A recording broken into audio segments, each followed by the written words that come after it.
Sulaiman, calon wakil gubernur Fatmawati Rusdi, partai pengusul 1 Partai Nasdem, 2 Partai Hanura, 3 Partai Keadilan Sejahtera, 4 Partai Amanat Nasional, 5 Partai Golongan Karya, 6 Partai Gerakan Indonesia Raya, 7 Partai Demokrat, 8 Partai Perindo, 9 Partai Solidaritas Indonesia, 10 Partai Gelombang Rakyat Indonesia. Perolehan suara sah 3.014255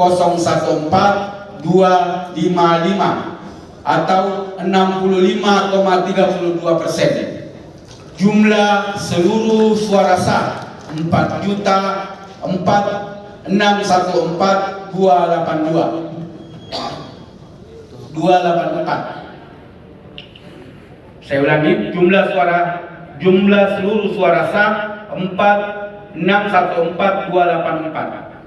4. Sesuai ketentuan pasal 62 ayat 3 Peraturan KPU nomor 18 tahun 2024 bahwa penetapan pasangan calon gubernur dan wakil gubernur terpilih sebagaimana tersebut pada angka 3 ditetapkan dalam keputusan Komisi Pemilihan Umum Provinsi Sulawesi Selatan.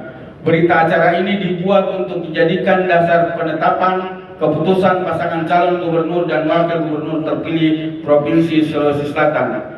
Nama dan tanda tangan Komisi Pemilihan Umum Provinsi Sulawesi Selatan, Ketua Hasibullah dan masing-masing anggota: Upi Astati, Ahmad Adi Wijaya, Marsuki Kadir, Rasuludin Hussein, Tasrif, Romi Harminto. Selanjutnya penandatanganan berita acara.